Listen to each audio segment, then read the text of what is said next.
I stood there in the hotel lobby, watching my own children walk away laughing toward the elevator without a single glance back.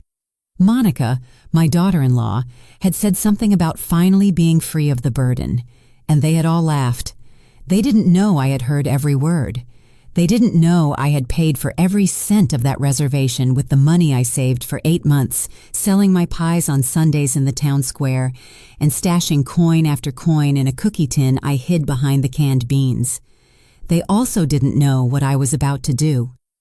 But let's go back to the beginning, because it all started 3 weeks earlier, on a Tuesday afternoon when the sun was warm through my kitchen window. I was preparing my afternoon coffee, just like every day since I became a widow 4 years ago, when my phone rang. It was my eldest son, Raphael, with that sweet voice he used when he needed something. "Mom, I have a wonderful idea," he said. And I felt that familiar flutter in my chest that always came when my children included me in their plans. "What do you think about us taking a family trip for the holidays, all together, like in the good old days?" His voice sounded so excited that I could almost see his smile through the phone. "I found a beautiful hotel on the coast, pools, restaurants, activities for the kids. It would be perfect, Mom." I set the coffee pot on the counter, feeling my eyes fill with tears of joy.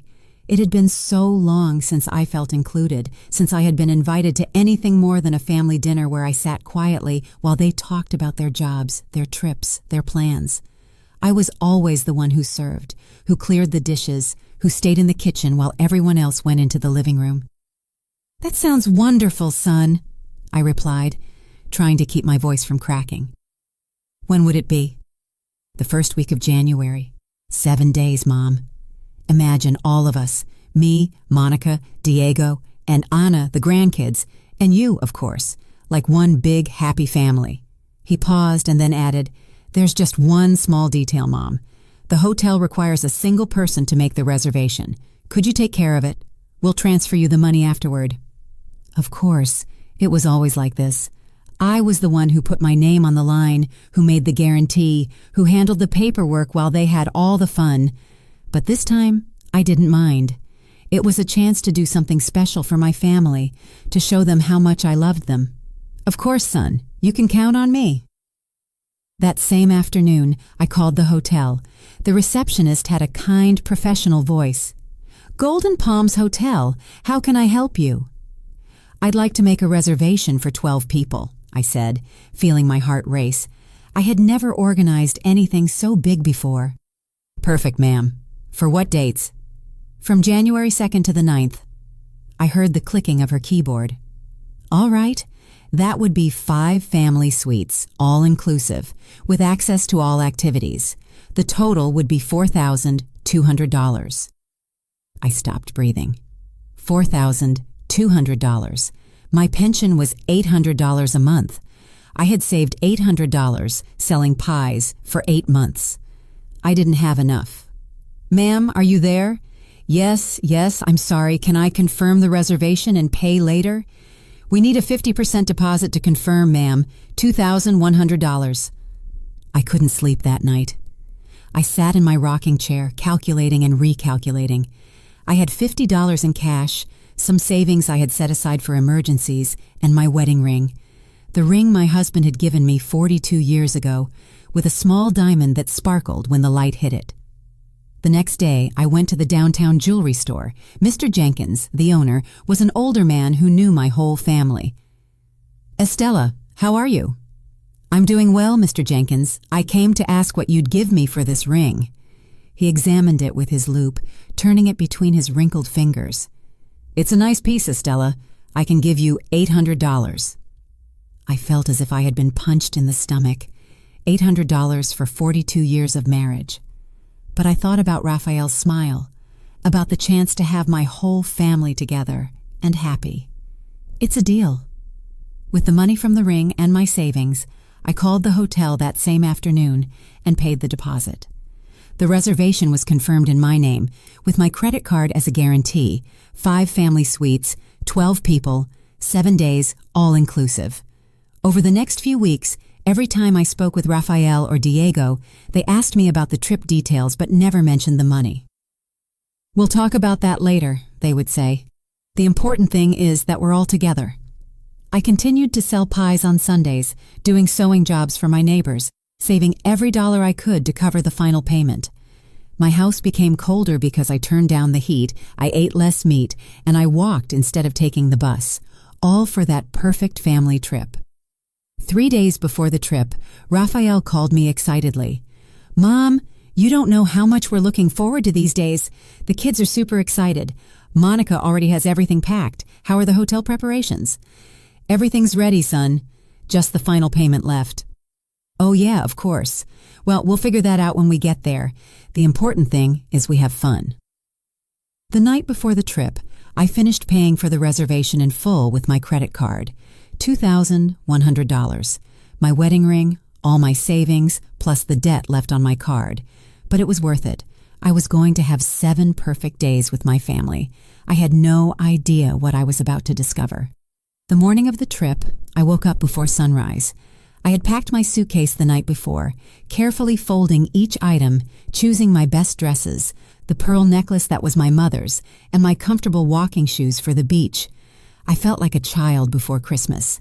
It had been so long since I had something to look forward to with so much excitement. Raphael was supposed to pick me up at 7 a.m. We had planned to travel all together in 2 cars to the hotel, which was a 3-hour drive away. I put on my light blue dress, the one Diego always said made me look younger, and carefully put on some makeup. I wanted to look good for the family photos we would surely take. At 7:30, Raphael honked from the street. I grabbed my suitcase, locked the door, and walked to the car with a smile I couldn't wipe off my face. In the passenger seat, Monica, my daughter-in-law, was looking at her phone. In the back, my 2 youngest grandkids were playing on a tablet. "Good morning, family," I said as I got into the car, but only the kids replied with a "Hi, Grandma." Distracted, Monica barely looked up for a second and mumbled something that sounded like a greeting. Raphael started the engine. "Are you ready for a perfect family vacation?" I asked, trying to start a cheerful conversation. "Yes, Mom," Raphael replied, but his voice sounded tired. "Monica, did you text Anna so they can follow us? They've already left. Diego drives like a turtle, so we'll probably get there before them," Monica answered without looking up from her phone. During the drive, I tried to talk several times. I asked them about Raphael's work, about their plans for the hotel, about whether the kids knew how to swim. The answers were monosyllabic, sighs and half smiles that quickly faded. Monica kept texting, and every now and then she laughed at something she read on her screen. "Is it very funny?" I asked once, trying to be part of whatever was keeping her so entertained. "It's my friend's group chat," she answered without looking at me. "Things you wouldn't understand." I was quiet after that, staring out the window at the passing fields, the small houses, the trees that were just beginning to change color. I thought about all the pies I had sold to pay for this trip, about the nights I had stayed up sewing to earn a few extra dollars, about my wedding ring, which was now in a jewelry store's safe. When we arrived at the hotel, my breath caught in my throat.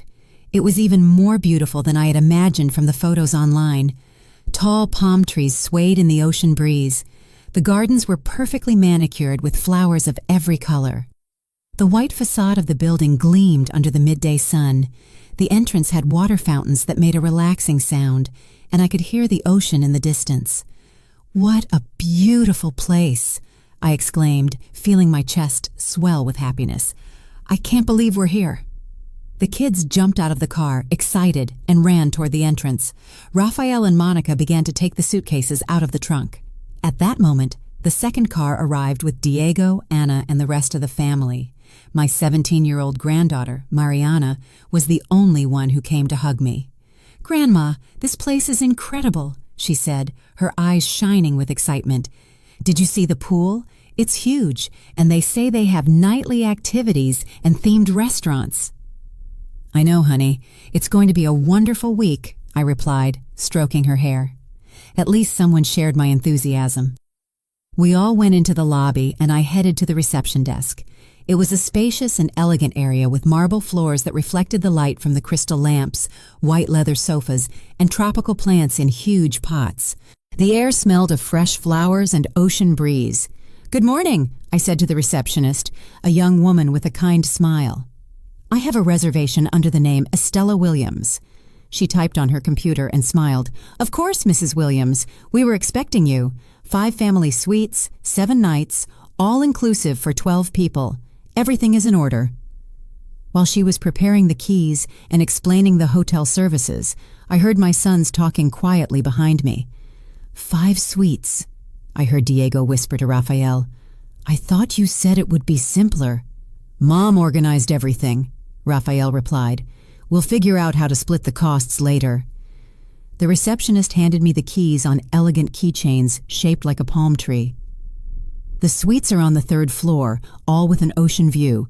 Breakfast is served from 6 to 10 a.m. in the main restaurant, lunch from 12 to 3 p.m., and dinner from 6 to 10 p.m. You also have full access to the spa, the pools, sports activities, and nightly entertainment. "How wonderful!" I exclaimed, feeling my heart beat with excitement. "Did you hear that, kids? We have access to everything." But when I turned around to share my joy with the family, I froze. There was no one there. Rafael, Diego, Monica, Ana, and all the grandkids had disappeared.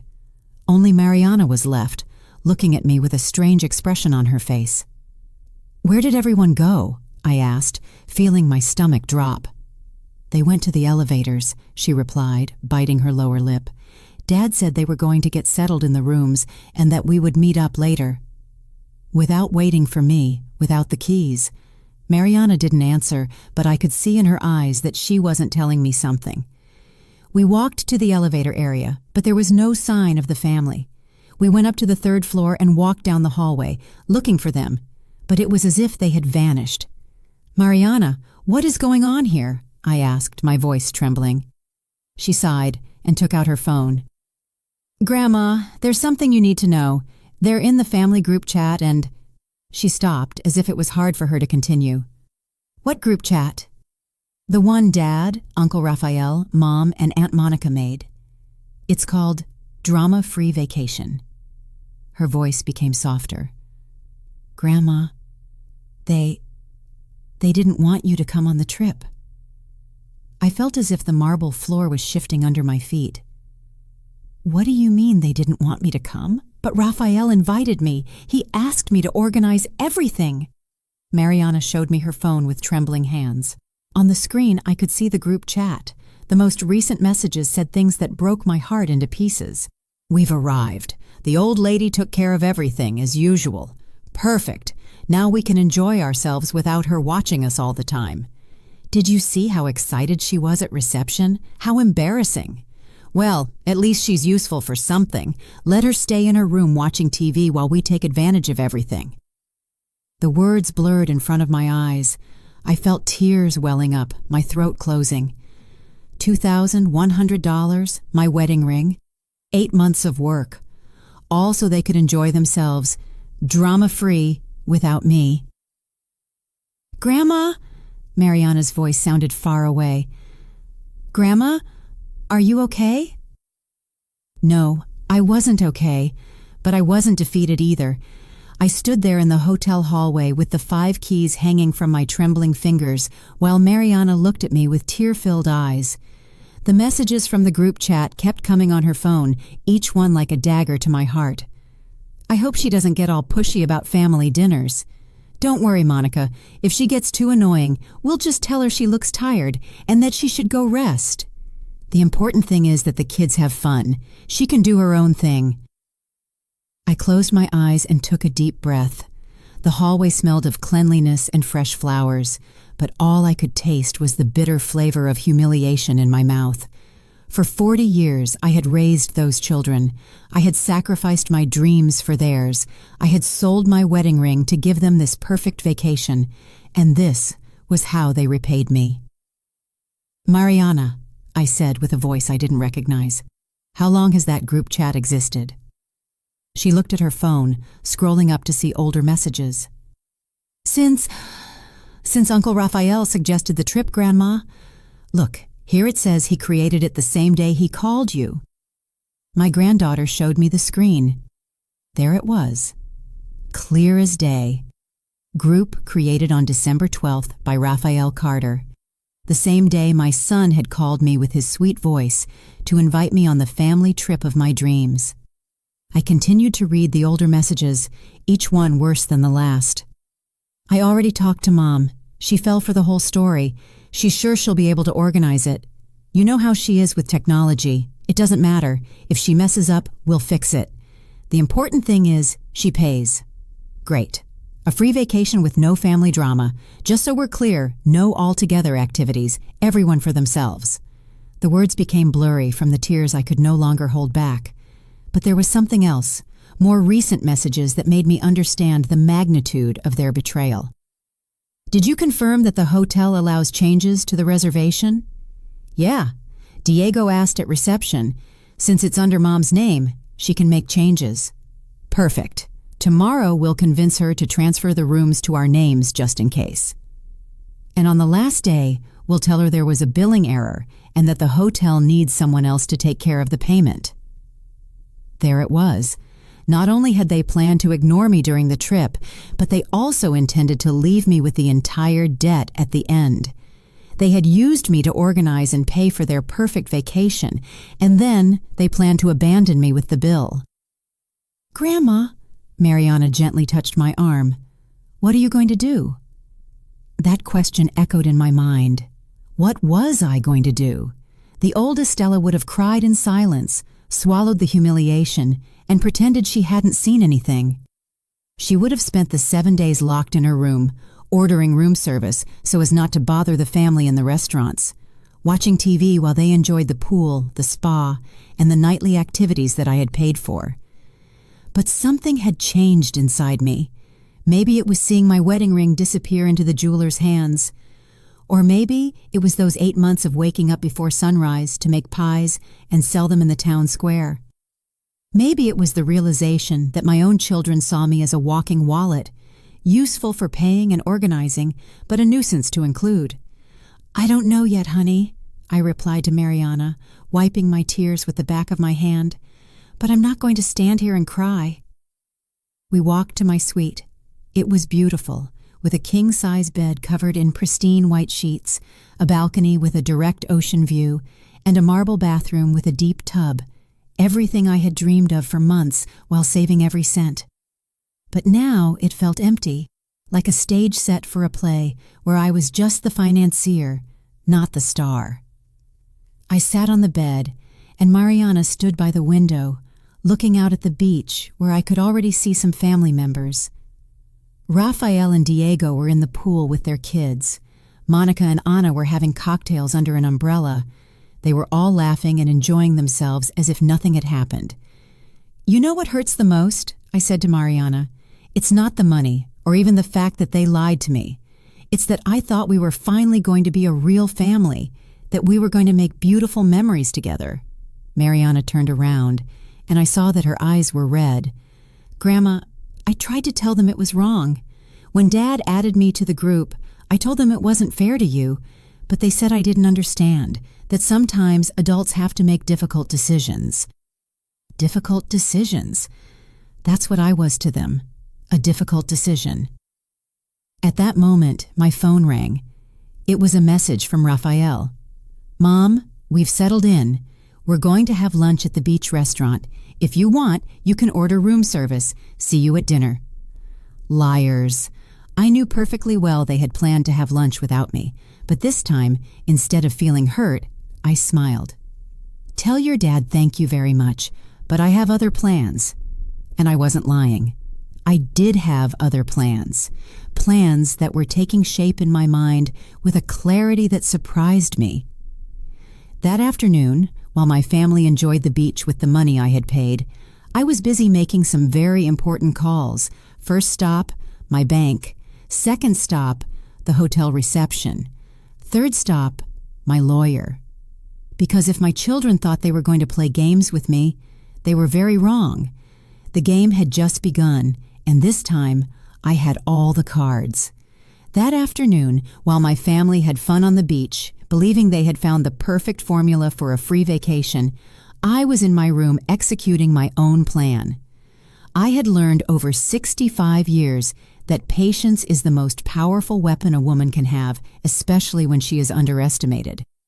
My first call was to the bank.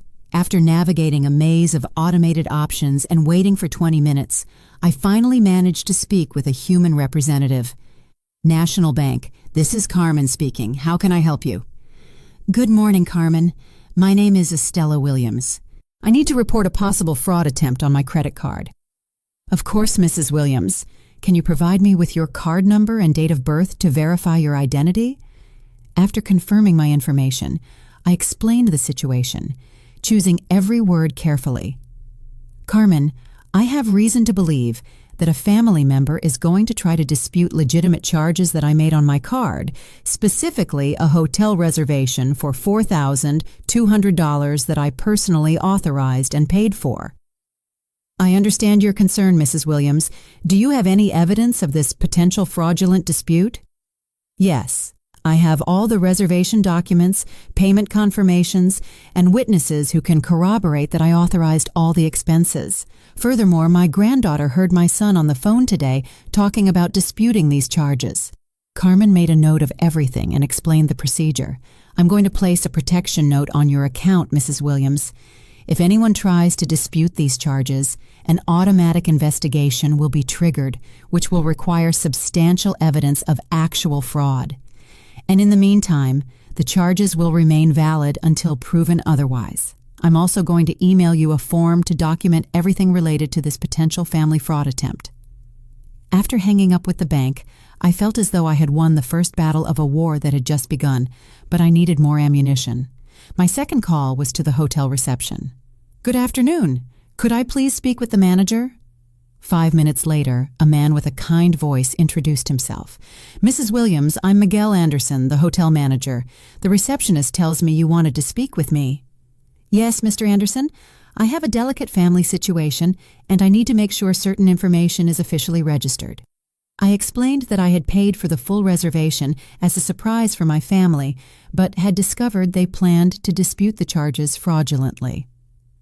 I understand perfectly, Mrs. Williams. Unfortunately, this is not the first time we've seen these family situations. What would you like us to do? First, I need you to confirm in writing that I am the only holder of the reservation and that I paid for everything voluntarily. Second, if anyone in my family tries to make changes without my presence, I want you to contact me immediately. Of course, ma'am. I will send an official letter confirming all the details of your reservation and payment. I am also going to instruct all the reception staff about the situation. One more thing, Mr. Anderson. Would it be possible to schedule a meeting for tomorrow morning? I think I might need to make some changes to the reservation. Of course. Is 9 a.m. a good time for you? Perfect. My third call was the most important. I found the number for Mr. Jenkins, the lawyer who had helped my husband with his will and had handled some minor family matters over the years. Jenkins and Associates, good afternoon. Good afternoon. Is Mr. Jenkins in? This is Estella Williams. Mrs. Williams, it's a pleasure to hear from you. Mr. Jenkins is with a client, but I can interrupt him if it's urgent. It's urgent. 3 minutes later, the familiar voice of Mr. Jenkins filled the phone. Estella, how are you? Is everything okay? No, Mr. Jenkins, nothing is okay. I need urgent legal advice. I told him the whole story. The trip, the group chat messages, the plan to dispute the charges, everything. Mr. Jenkins listened without interrupting, making occasional sounds of disapproval. Estella, this is very serious. What your children are planning constitutes financial fraud and elder abuse. Elder abuse? Yes. Using deceit to obtain financial benefits from a senior citizen is a federal offense. Furthermore, disputing legitimate charges is bank fraud. What can I do? A few things. First, it's good that you've already contacted the bank. Second, I'm going to email you a document that I want you to sign and have notarized. It is a sworn statement that you voluntarily paid for all the trip expenses. Is there a notary at the hotel? Most large hotels have notary services for guests. Ask the manager. What else can I do? Estella, I have to ask you something important. Do you want to take legal action against your children? The question hit me like a punch to the stomach. Legal action against Rafael and Diego, the children I had raised, who I had cared for when they were sick, for whom I had sacrificed so much. I don't know, Mr. Jenkins. I just want them to stop. I understand, but I want you to know that you have options. You can sue them for fraud. You can change your will. You can take steps to protect your assets. Think about it. After hanging up with Mr. Jenkins, I sat in silence for several minutes. The sun was beginning to set, painting my room in golden colors. I could hear the happy voices of my family returning from the beach, laughing, talking about their plans for dinner. At 6:30, someone knocked on my door. It was Rafael. "Hey, Mom, how was your afternoon?" "Very productive, son." "Productive? What did you do?" "Important calls. Paperwork. Adult stuff." I saw his smile become a little forced. "Mom, speaking of paperwork, Diego and I were thinking that maybe it would be easier if we handled some of the hotel details, so you don't have to worry about anything." There it was, the first official move of their plan.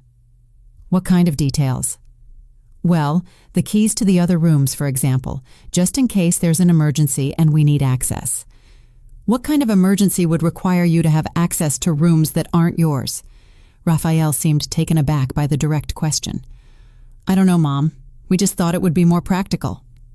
"Rafael," I said in the calmest voice I could muster, "I'm 65 years old, not 95. I can handle the keys to the rooms just fine." "Of course, Mom. I didn't mean you couldn't. I just thought that—" "What did you think exactly?" I watched him get nervous, searching for the right words to manipulate the situation without sounding too obvious. "Nothing, Mom. Forget it." "Are you coming to dinner?" "Of course.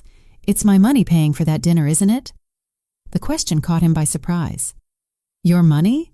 Whose money else would it be, Rafael?" "No, of course, you're right. We'll split everything at the end of the trip like we talked about." "When did we talk about that exactly? Did we ever agree that this would be a shared expense?" "Mom, I don't understand why you're asking these questions." I got up and walked to the door. "Let's go to dinner, son. I'm hungry." As we walked to the elevator, I could feel his confusion. His plan required me to be predictable, manageable, to act as I always had. But I was no longer the same woman who had arrived at the hotel 2 days ago. During dinner, I watched my family with new eyes.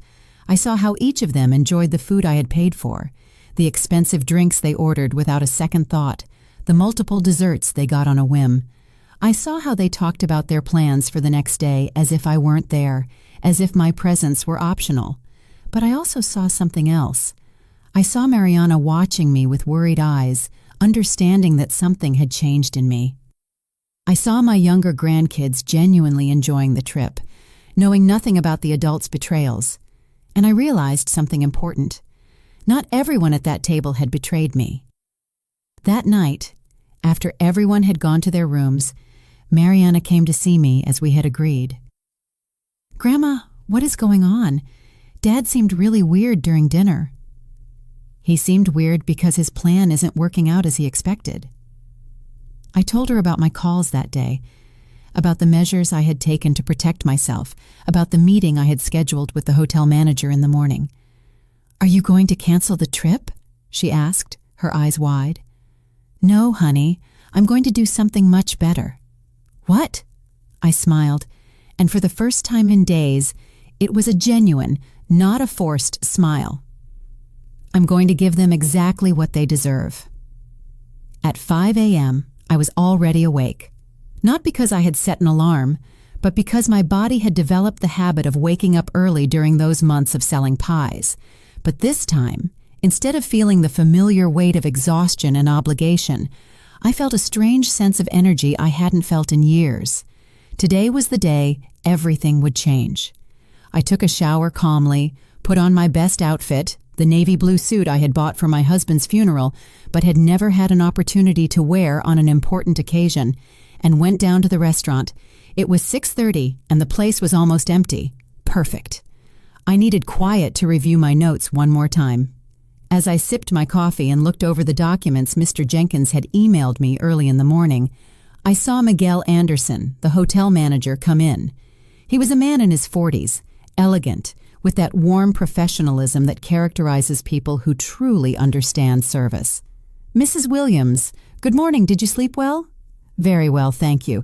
Could we move our meeting up? There are a few things I would like to discuss before my family wakes up." "Of course. Would you prefer to go to my office?" "Yes, that would be perfect."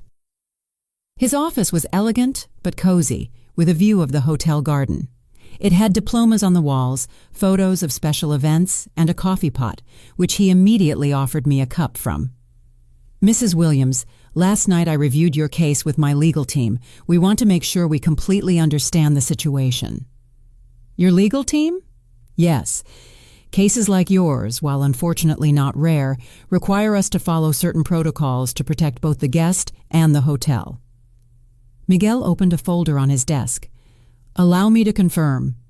You paid for the full reservation of $4,200 with your own credit card, without coercion, as a surprise for your family. Is that correct?" "Completely correct. And you have evidence that some members of your family plan to dispute these charges fraudulently?" "Yes.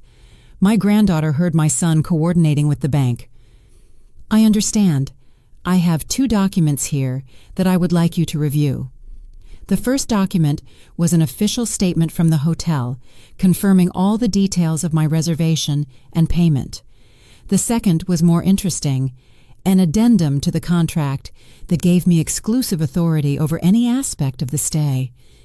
"What exactly does this mean?" I asked, pointing to the second document. "It means that you, as the person who paid and the holder of the reservation, have absolute control. You can decide who stays and who leaves. You can modify services, and you can even cancel specific rooms if you wish." I felt my heart quicken. "I can cancel specific rooms?" "Absolutely. There are 5 suites reserved under your name. You can keep all 5, or you can cancel 1, 2, 3, or even 4 of them if you wish. And the people in those rooms would have to find alternative accommodation or leave the hotel."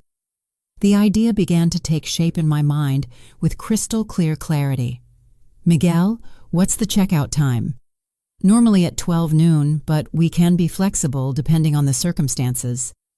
"And if someone needs to leave before that time, is that also possible?" "Yes." "Are you considering making changes to the reservation?" I was silent for a moment, looking out the window at the gardens where the groundskeepers had already started working. It was early, but the day promised to be beautiful, sunny, and perfect for the beach, the kind of day my family had planned to enjoy entirely at my expense. "Miguel, I want to make some changes, but I need them to be executed exactly as I'm about to explain." "Of course, I'm all ears." "I want to cancel 4 of the 5 suites." Miguel raised his eyebrows slightly but maintained his professional expression.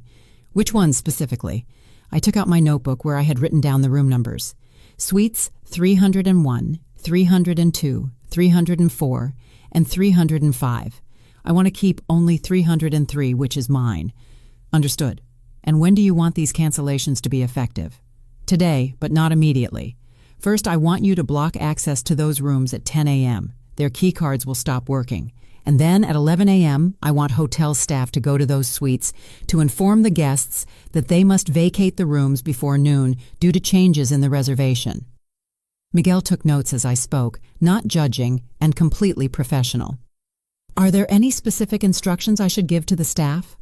"Yes, they should explain that the reservation holder, which is me, decided to modify the stay, that it is not the hotel's fault, but a personal decision of the person who paid for the reservation, and if they ask where they can find me to speak with me, you can tell them that I'm available in Suite 303, but only if they come to speak civilly.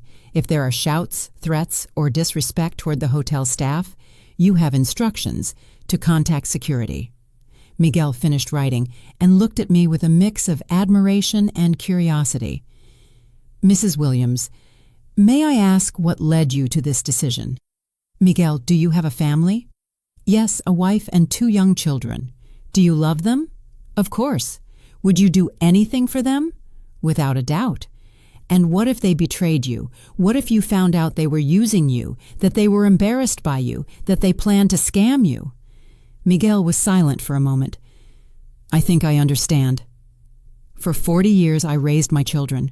I fed them, clothed them, and cared for them when they were sick. I worked to give them an education.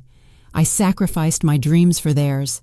And now, when I thought we could finally enjoy some time together as a family, I discover that they see me as a useful nuisance for paying bills. I'm so sorry, Mrs. Williams. Don't apologize, Miguel. This isn't sadness. This is liberation. I signed all the necessary documents, including the sworn statement that Mr. Jenkins had prepared. Miguel called a notary from the hotel who arrived in 10 minutes to make everything official. One last thing, I said to Miguel when we finished. Could you please have a cab ready for 12:30? For how many people? Just for 2, my granddaughter, Mariana, and me. Are you going to the airport? No, we're going to another hotel, one where we can truly enjoy a vacation. Miguel smiled for the first time during our meeting. It will be my pleasure to help you with that too. When I returned to my room, it was 8:30. My family was surely awake, planning another perfect day without including me, but this time, things would be different. I sat on the balcony with a cup of fresh coffee that I had ordered from room service and waited. At 9 o'clock, I would receive the first message from Mariana with the conversations from the secret group chat. At 10 o'clock, their keycards would stop working.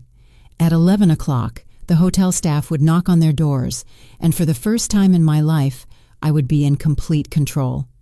My phone vibrated. It was a message from Raphael. Mom, we're going to breakfast. Are you coming? I replied, No thanks, I have other plans for today. What plans? You'll see, son. You'll see. I looked at my watch. It was 9:55. In 5 minutes, the countdown would begin. The moment my family would discover they had seriously underestimated the woman who had given them life. And honestly, I couldn't wait to see their faces. At exactly 10 o'clock, my phone vibrated with the first message from Mariana. It was a screenshot of the secret group chat sent just a few minutes earlier. Perfect plan for today. Beach all morning, spa in the afternoon. The old lady will surely stay in her room like yesterday. Great. After lunch, we'll talk to reception to get control of the other rooms. Did you confirm with the bank, Diego? Yes. The dispute process should be ready this afternoon. By tomorrow, we won't have to worry about the expenses anymore.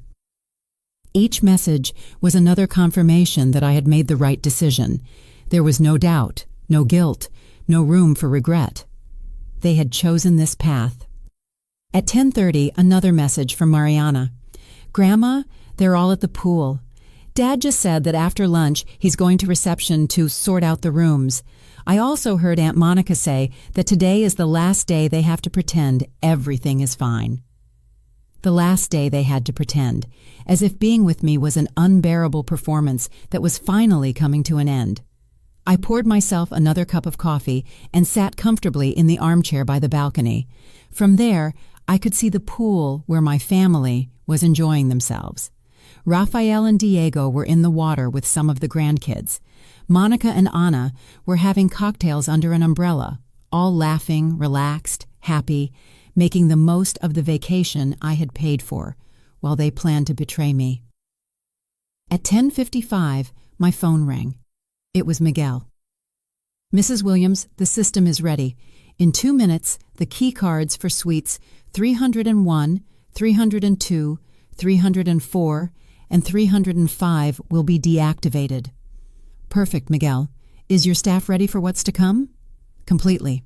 We have the security team on standby, and we've already briefed the housekeepers on how to handle the situation with diplomacy, but firmness. Excellent. I'll see you in 1 hour. I looked at my watch. 9:58, 9:59, 10 o'clock. At that very moment, my family's key cards had just become useless pieces of plastic. They wouldn't be able to get into their rooms, access their belongings, or change their clothes, or take a shower after the pool. I waited. It didn't take long. At 10:07, I saw Anna get up from her chair by the pool and walk toward the elevators. She was probably going to get something from her room. At 10:11, my phone vibrated with an urgent message from Mariana. "Grandma, Mom is yelling at reception. She says her keycard isn't working." 3 minutes later, another message. "Now they're all there. Dad is very upset. The receptionist is explaining something to them, but I can't hear well from here." At 10:20, Raphael called me. His voice was tense, controlled, but I could hear the panic underneath. "Mom, there's a problem with the rooms. The keycards aren't working. Could you come down to reception to help us fix it?" "What kind of problem?" "We don't know. The receptionist says there's a change in the reservation, but that's impossible because no one has changed anything." "How strange," I replied with the most innocent voice I could muster. "Are you sure you haven't changed anything?" "Of course not, Mom. Could you come? We need to sort this out quickly because the kids want to go back to the rooms." "I'm a little busy right now, son, but don't worry. I'm sure it will be sorted out soon." "Busy with what?" "Important things." I hung up before he could respond. At 10:45, Mariana sent me another message. "Grandma, the hotel manager is talking to Dad and Uncle Raphael. They look very worried. Aunt Monica is arguing with a receptionist." At 10:58, my phone rang again. This time, it was Diego.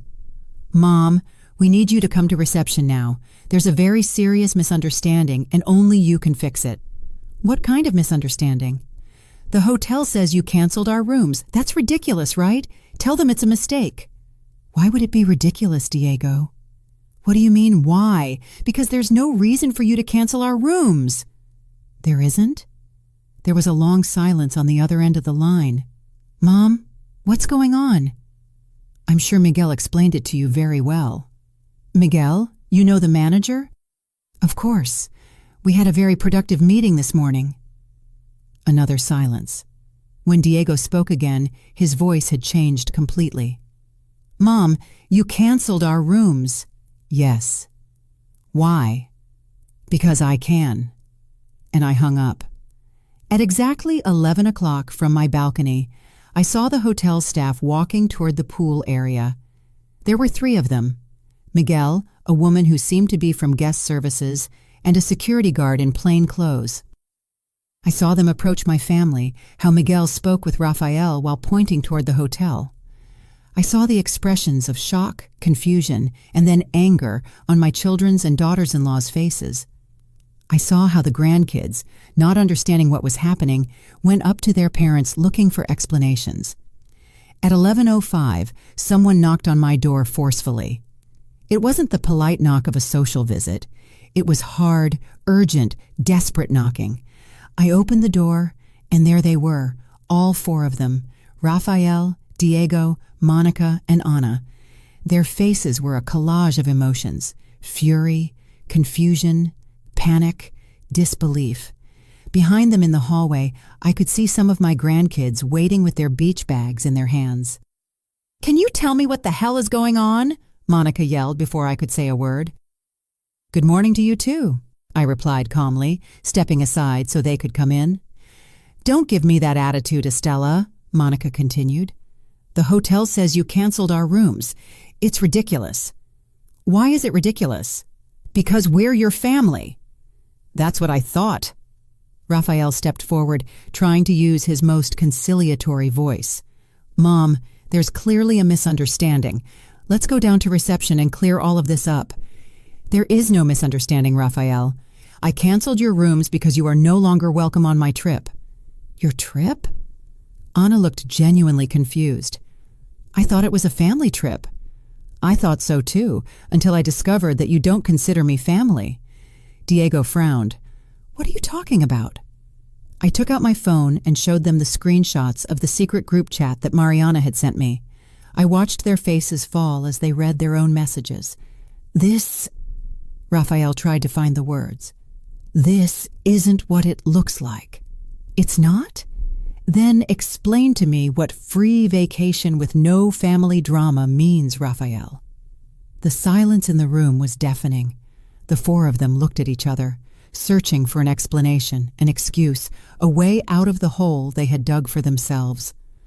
"Mom," Diego finally spoke, "I understand you're upset, but you can't leave us without rooms. We have small children." The same children you were going to keep away from me by hiring a nanny? And what about the bank, Diego? Have you already started the dispute of the charges? Diego's face went completely pale. How do you know? I know everything. I know about the group chat. I know about your plans to take control of the reservation away from me. I know about the fraudulent dispute you were planning to make with the bank. I know everything. Monica slumped into the armchair, covering her face with her hands. Anna looked as if she was going to be sick.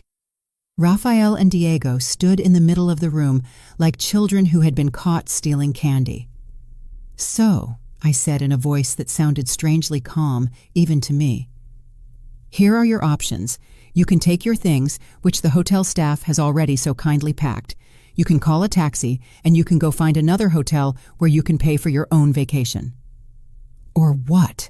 Rafael asked in a trembling voice. Oh, nothing. That's your only option. You can't do this, Monica yelled, getting up from the armchair. We're your family. You can't abandon us. I looked directly into the eyes of the woman who for years had tolerated my advice with fake smiles, who had talked behind my back, who had turned my son against me. Monica, I said with a calm that surprised me, who abandoned whom first? And in that moment, I saw in her eyes that she knew exactly what I was talking about.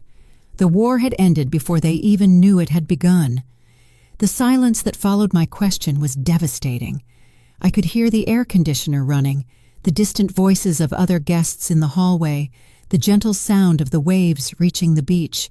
But in my room, the silence was so dense it seemed to have its own weight. Rafael was the first to try to recover. Mom, this is crazy. You can't be serious. Do I look like I'm joking? But the kids, what are the grandkids going to think? For the first time since this confrontation began, I felt a pang in my chest.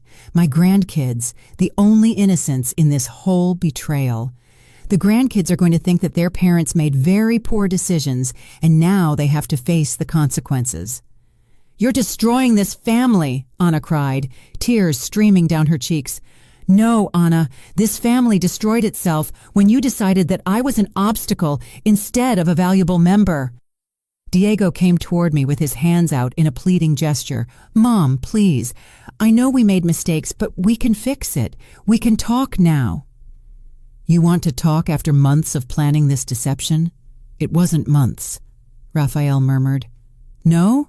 The group chat was created the same day you invited me on the trip, Rafael. The same day. I watched him collapse internally. There was no way to deny the evidence anymore. Okay, Monica said, standing up with an expression of fury she no longer tried to hide. You want to be the martyr? You want to have your dramatic moment?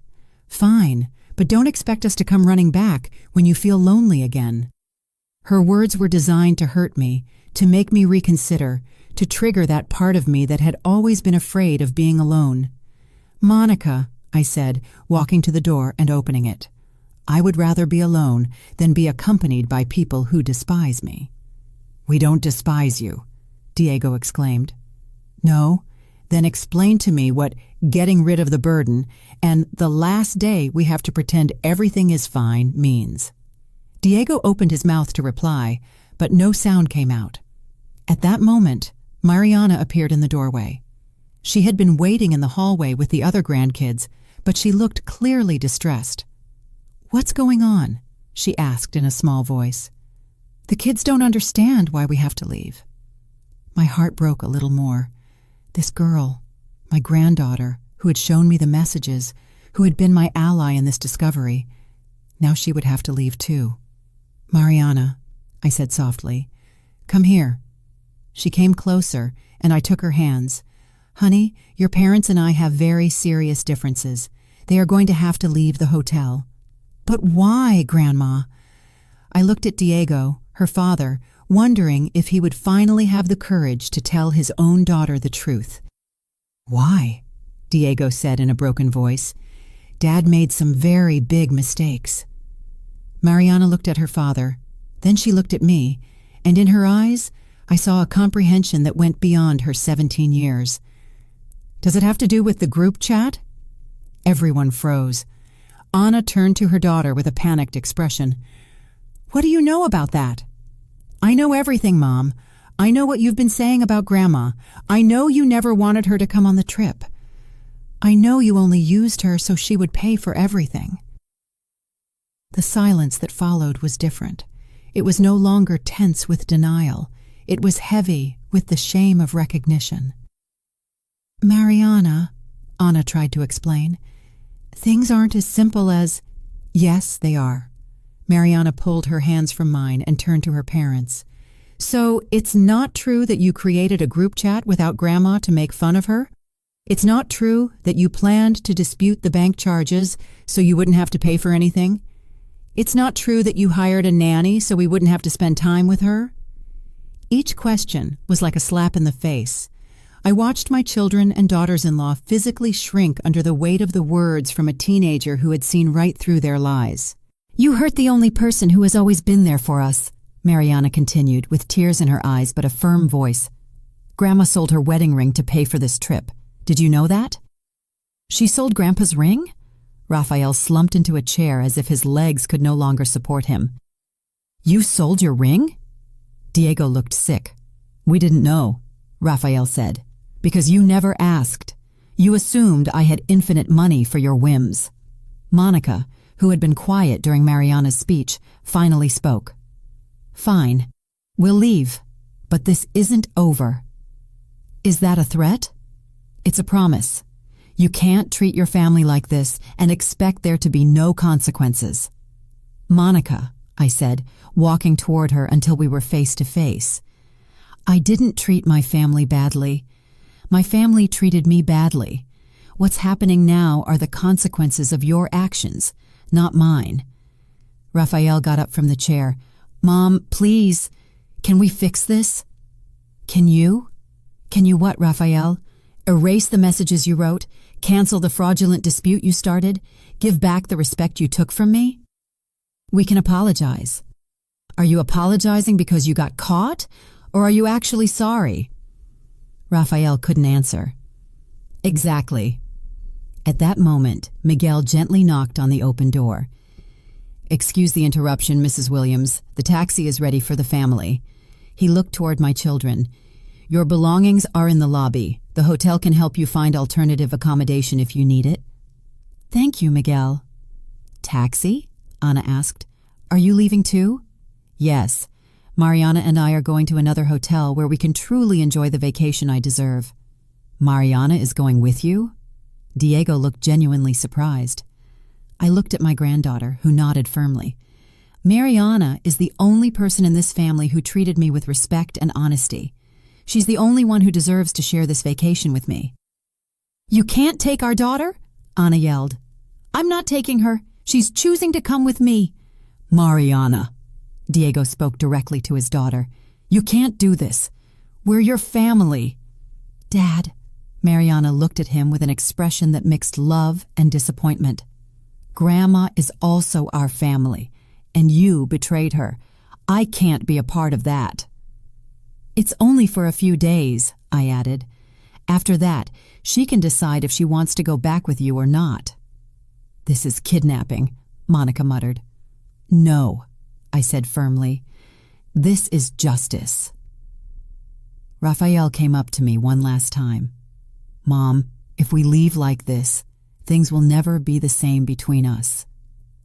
Raphael, I placed my hand on his shoulder, and for a moment I saw the little boy he had been before he became the man who had chosen to betray me.